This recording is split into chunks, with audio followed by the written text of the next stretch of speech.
അശ്വന്ത് ഗോക്ക് മാധവ് സുരേഷ് അന്തം അട്ടഹാസ ഇഷ്യൂവിൽ അശ്വന്ത് ഗോക്ക് ഒരു വീഡിയോ ഇട്ടതിന് ശേഷം മാധവ് സുരേഷിനെ കാണാനില്ല. മാധവ് സുരേഷിൻ്റെ ഇൻസ്റ്റാഗ്രാം അക്കൗണ്ട് കാണാനില്ല. മാധവ് സുരേഷിനെ കാണാനില്ല. കേരളം ആഗ്രഹിച്ചിരുന്നു അദ്ദേഹത്തിൻ്റെ തിരിച്ചു വരവ്. എന്താ പറയാനുള്ളത്? കേരളം ഉറ്റുനോക്കിക്കൊണ്ടിരുന്ന ആ മറുപടി ന്യൂസ് 18 കൂടി വന്നിരിക്കുകയാണ്.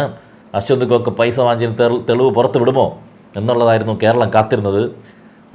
എയറിൽ വിട്ട ന്യൂസ് 18 തന്നെ വീണ്ടും വേറെ ആർക്കും കൊടുക്കാൻ പാടില്ല, എനിക്കിവിടെ തന്നെ വരണമെന്ന് നിർബന്ധമുള്ളത് കൊണ്ട് അദ്ദേഹം വന്നിട്ടുണ്ട്. അപ്പോൾ നമുക്ക് എന്താണ് അവർ പറഞ്ഞതെന്ന് നമുക്ക് നോക്കാം.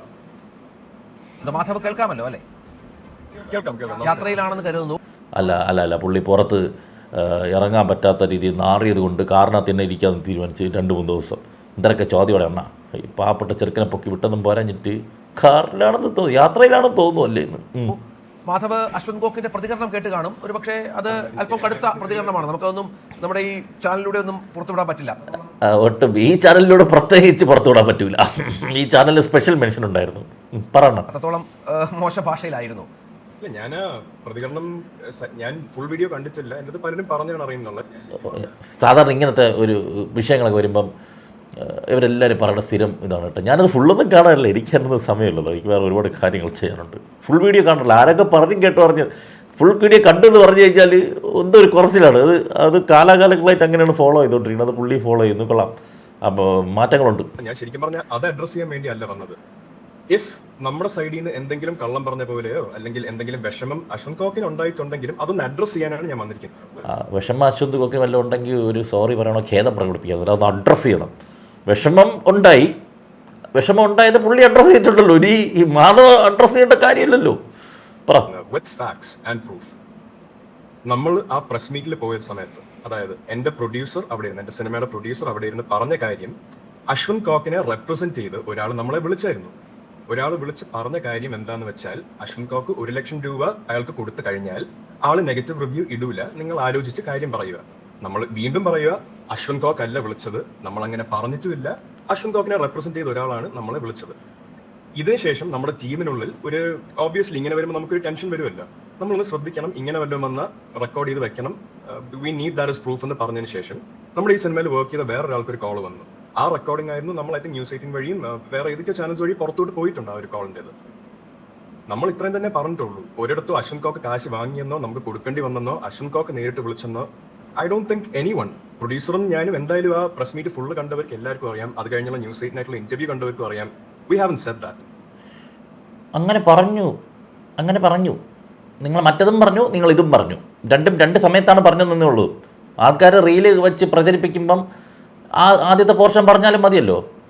ഇതിങ്ങനെ തന്നെ ഇത് ഞാൻ വരുമെന്ന് എനിക്കറിയാം. ഞാൻ ഇന്നലെ ഫേസ്ബുക്കിൽ ഒരു പോസ്റ്റ് ഇട്ടു. എനിക്കെന്താണെന്ന് അറിയില്ല.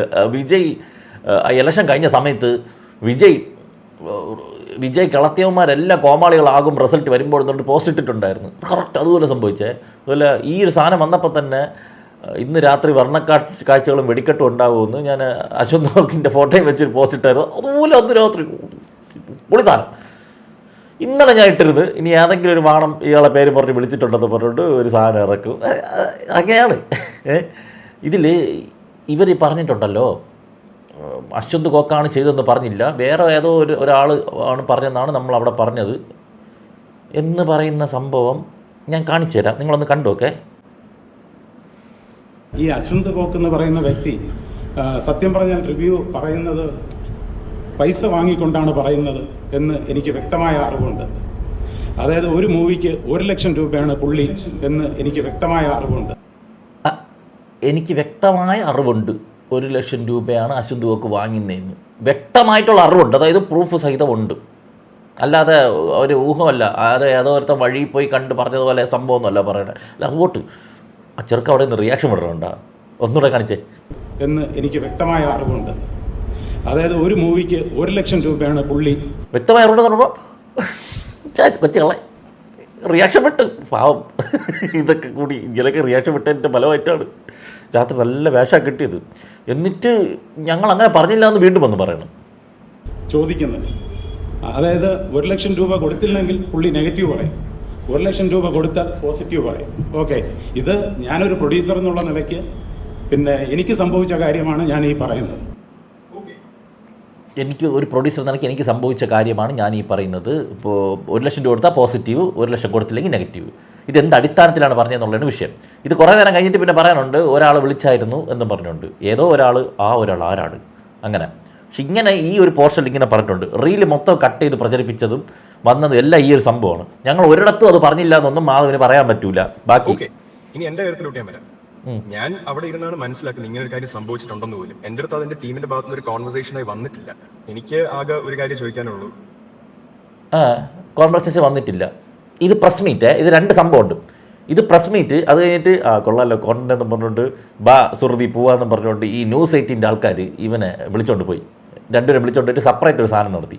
ഇത് നല്ല ഗ്യാപ്പ് ഉണ്ടായിരിക്കും. ഇത് സ്വിച്ച് ഇട്ട് നടക്കും. 1 സെക്കൻഡ് കൊണ്ട് ഈ ഒരു സ്ഥലത്ത് നിന്നും പ്രസ് മീറ്റ് നടത്തുന്ന സ്ഥലത്ത് നിന്ന് മാറി ന്യൂസ് 18 സ്റ്റുഡിയോയിൽ അവിടെ പോയിരിക്കാൻ പറ്റില്ലല്ലോ. ഇതിൻ്റെ ഇടയ്ക്ക് നിങ്ങൾക്ക് ക്ലാരിഫൈ ചെയ്തുകൂടെ എന്താ സംഭവം എന്ന്, ക്ലാരിറ്റി വരുത്തിക്കൂടെ? അല്ല ഞാൻ അപ്പോഴാണ് കേട്ടതെന്നൊന്നും പറയേണ്ട കാര്യമൊന്നുമില്ല. ശരി, ആ സമയത്ത് മാധവൻ അറിഞ്ഞൂടായിരുന്നു. രണ്ടാമത് ന്യൂസ് 18 കൊടുത്ത സമയത്ത് മാധവ് അത് ക്ലിയർ ചെയ്യണമായിരുന്നു എന്ന് പറഞ്ഞാൽ ഇതിൻ്റെ മെഡിയിട്ട് കാര്യമുണ്ടോ? ഈ ആൾക്കാർ ആരെങ്കിലും നിങ്ങളുടെ പേര് ഉപയോഗിച്ച് ഇങ്ങനെ ചെയ്യുന്നുണ്ടെങ്കിൽ അതിന്റെ ഒരു സത്യാവസ്ഥ കണ്ടുപിടിച്ച് നിങ്ങളുടെ പേരും കൂടെ സംരക്ഷിക്കാനുള്ളത് നിങ്ങളുടെ ഉത്തരവാദിത്വമല്ലേ? കോക്കേട്ടാ നിങ്ങളെ പേര് പറഞ്ഞ് ആരെങ്കിലും ഇങ്ങനെ ചെയ്യുന്നുണ്ടെങ്കിൽ അത് കണ്ടുപിടിച്ച് അത് സംരക്ഷിക്കേണ്ട നിങ്ങളുടെ ഉത്തരവാദിത്വമല്ലേ ഇത്?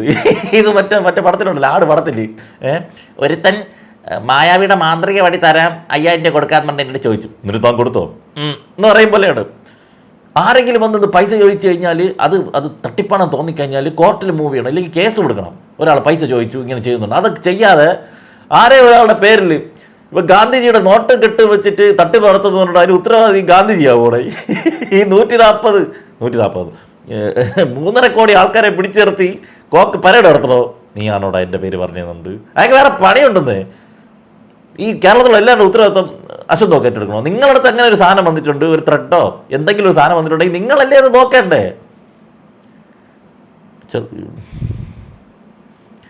എൻ്റെ സംസാരം ഇതൊക്കെ കണ്ടപ്പോൾ ഞാൻ കുറച്ചുകൂടി ഒരു നല്ല ഇംഗ്ലീഷൊക്കെ സംസാരിക്കും കേട്ടോ. പക്ഷേ എന്ത് ചെയ്യാൻ, ബ്ലണ്ടർ വിളിച്ച് പറയാനാണ് അനിയ, ഇനി ഏറെ പോവേ ഉള്ളൂ. ഇങ്ങനെ ഓരോ മണ്ടത്തരങ്ങൾ വിളിച്ച് പറഞ്ഞിട്ട് അച്ഛൻ്റെ രാഷ്ട്രീയം കൊണ്ടാണ് ഇതൊക്കെ കൊണ്ടാണ് എനിക്ക് അഭിനയിക്കാറുണ്ടെന്നുള്ളത് കരഞ്ഞിട്ട് കാര്യമില്ല. കോക്കിൻ്റെ പേര് പറഞ്ഞ ആൾക്കാർ അത് നിങ്ങളല്ലെങ്കിൽ പറയണം. ആരാണ് പറഞ്ഞത്, ആരാണ് വിളിച്ചത്, എപ്പോഴാണ് വിളിച്ചത്? നമ്പർ ഉണ്ടല്ലോ, നിങ്ങളതിൽ വിളിച്ച നമ്പറിലെ പുറത്ത് വിട്, കോക്കിന് കൊടു, ഇന്ന ആളാണ്. ഇതൊന്നും ഇല്ലേ കോടതി കൊണ്ടുകൊടു, ഇന്ന ആൾ പൈസ ചോദിച്ചോണ്ട് വിളിച്ചു. ഇതൊന്നും പറയാതെ ഇരുട്ടിന്ന് ഒരാൾ വന്നിട്ട് 1 ബോംബെ 2 ബോംബെ 3 ബോംബെ എന്ന് പറഞ്ഞുകൊണ്ടിരുന്നു. ആരുടെ ആ ഒരാൾ, അത് ആരെന്ന് പറ ഇപ്പോഴെങ്കിലും. കോക്ക് ഞാൻ പറയും 140 ഈ 3.5 കോടി ആൾക്കാരെ പിടിച്ചു നിർത്തി പരേഡ് നടത്തണം കോക്ക്. എന്ത് മണ്ടത്തരങ്ങളും. ഞാൻ ഈ പറഞ്ഞതിന്റെ 5% ആൾക്കാർ കാരണം ഉണ്ടാവുന്ന ഒരു ബാഡ് ഇഫക്റ്റിന് എനിക്ക് എല്ലാവരെയും കുറ്റം പറയാൻ പറ്റത്തില്ല. ഞാൻ 95% റിവ്യൂ ചെയ്യുന്ന ആൾക്കാരും ഓണസ്റ്റ് ആയിട്ടാണ് ചെയ്യുന്നതെന്ന് എടുത്തും പറഞ്ഞു. എനിക്ക് പേഴ്സണൽ അനുഭവം ഉണ്ടായത് വെച്ചാണ് ഞാൻ ആ 5%നെ കുറ്റം പറഞ്ഞത്. ഞാൻ ആ 95%നെ ഡിഫെൻഡ് ചെയ്ത് തന്നെയാണ് സംസാരിക്കുന്നത്. അത് കോക്ക് മാത്രമേ ഉള്ളൂ, അല്ല കോക്ക് അടക്കമുള്ള ഒരു 5% ആൾക്കാരുള്ളൂ. ബാക്കി എല്ലാവരും മാന്യന്മാരാണ്. നിങ്ങളൊന്നും എൻ്റെ ചീത്ത വിളിക്കില്ല കേട്ടോ. അവരാണ് ഞാൻ പറയാം. എല്ലാവരെയും കൂടി നിങ്ങൾ പറയണ്ട, എല്ലാവരും കൂടി പറഞ്ഞിട്ട് നിങ്ങൾ പറയണ്ട. അതിൻ്റെ ഇടയ്ക്ക് ഒരു കുത്തിത്തിരിപ്പ്. ഈ ഒരു വിഷയത്തിൽ 95% 100% റിവ്യൂവേഴ്സും കോക്കിൻ്റെ കൂടെ തന്നെ ആയിരിക്കും. മനസ്സിലായ? കാരണം ഈ റിവ്യൂ പറയണ എല്ലാവർക്കും അറിയാം. ഇപ്പം നിങ്ങൾ പുകഴ്ത്തുന്നത് നിങ്ങളുടെ പി ആർ വർക്ക് കാണിച്ച് ആൾക്കാരെ പറ്റിക്കണ പരിപാടി നടക്കാതെ കുറേ വിലങ്ങ് തടിയായിട്ട് കുറച്ച് പേര് നിൽപ്പുണ്ട്. അതിൻ്റെ തലയെന്ന് പറയുന്നത് അശ്വന്ത് കോക്കാണ്. ആ തല അരിഞ്ഞു കഴിഞ്ഞാൽ പിന്നെ ബാക്കിയുള്ള നമ്മളെ പോലത്തെ ചീക്കിളികളൊക്കെ എടുത്ത് വെട്ടിക്കളയാൻ നിങ്ങൾക്ക് എളുപ്പമുണ്ടാവും. ആ തല അവിടെ നിൽക്കലാണ് പ്രശ്നം. നമ്മൾ നോക്കുമ്പോഴും നമ്മൾക്ക് നേർക്ക് ഒരു നമ്പുകൾ ആദ്യം വന്ന് വീണത് ആ മനുഷ്യൻ്റെ തലയിലാണ്. അതുകൊണ്ടാണ് നിങ്ങൾ ഈ അതിൻ്റെ ഇടയിൽ 95% ആൾക്കാർ മഹാന്മാരാണ്, ബാക്കി 1-2 പേരെ കുഴപ്പമില്ല, നമ്മളെല്ലാവരും ഊളറില്ല. നിങ്ങൾ വെച്ചാൽ നിങ്ങളുടെ സർട്ടിഫിക്കറ്റ് നമുക്ക് വേണ്ടെന്നേ. നമ്മൾ കാണുന്ന നമ്മുടെ ഓഡിയൻസിൻ്റെ സർട്ടിഫിക്കറ്റ് അവർ കളഞ്ഞിട്ട് പോകാൻ പറയുന്ന സമയത്ത് നമുക്ക് കളഞ്ഞിട്ട് പോകാം, അല്ലെങ്കിൽ അവരാരും കാണാനില്ലാത്ത സമയത്ത് നമുക്ക് പോകാം. അവരെ നമ്മൾ സർട്ടിഫൈ ചെയ്തോളൂ. എനിക്ക് എല്ലാവരെയും കുറ്റം പറയാൻ പറ്റത്തില്ല. ഞാൻ 95% റിവ്യൂ ചെയ്യുന്ന ആൾക്കാരും ഓണസ്റ്റ് ആയിട്ടാണ് ചെയ്യുന്നതെന്ന് എടുത്തും പറഞ്ഞു. പക്ഷേ ഈ ഇദ്ദേഹത്തിൻ്റെ വീഡിയോ റിവ്യൂ ചെയ്ത 100% ആൾക്കാർ കൊള്ളില്ല എന്ന് പറഞ്ഞ സിനിമ. എനിക്ക് പേഴ്സണൽ അനുഭവം ഉണ്ടായത് വെച്ചാണ് ഞാൻ ആ 5%നെ കുറ്റം പറഞ്ഞത്. ഞാൻ ആ 95% ഇദ്ദേഹത്തിന്റെ സൗണ്ട് കേൾക്കുമ്പോൾ എനിക്ക് വേറൊരാളെ പോലെയാണ് ഈ ശബ്ദം കേൾക്കുമ്പോൾ എനിക്ക് തോന്നണം കേട്ടാ. ഒരു സ്കൂള് മാനേജ് ചെയ്ത് കൊണ്ടുപോകുക എന്ന് പറയുന്നത് ഈസി ആയിട്ടുള്ള ഒരു കാര്യമല്ല. സോ ഒരുപാട് പ്രഷറും ഒരുപാട് സ്ട്രെസ്സും ഫ്രസ്ട്രേഷനും ഇതിന്റെ ഇടയിൽ കൂടെ പാവം എവിടെയാണെന്ന്. അപ്പോൾ അതൊക്കെ തന്നെ കാര്യങ്ങൾ. എന്തായാലും ഇത് ഈ ഒരു ഇതിൽ ഇൻസിഡൻറ്റ് തീരുമെന്ന് എനിക്ക് തോന്നുന്നില്ല. ഇത് അങ്ങോട്ടും ഇങ്ങോട്ടും കേസും കൂട്ടമൊക്കെ ഇതായിട്ട് തന്നെ പോവുള്ളൂ. കോക്ക് വിളിച്ചത് അവർക്ക് വേണമെങ്കിൽ വ്യക്തി ഹത്യ എന്ന് പറഞ്ഞിട്ട് ചിലപ്പോൾ കേസുമായിട്ട് പോകാൻ എനിക്ക് അറിഞ്ഞുകൂടാ. തെറിയൊക്കെ വിളിച്ചിട്ടുണ്ട്. അത് പിന്നെ പൊളിഞ്ഞിരിക്കുന്ന പൊളിറ്റിക്കൽ കറക്റ്റ്നസ് നോക്കരുത് കേട്ടോ. എന്തരാ വരട്ടെ.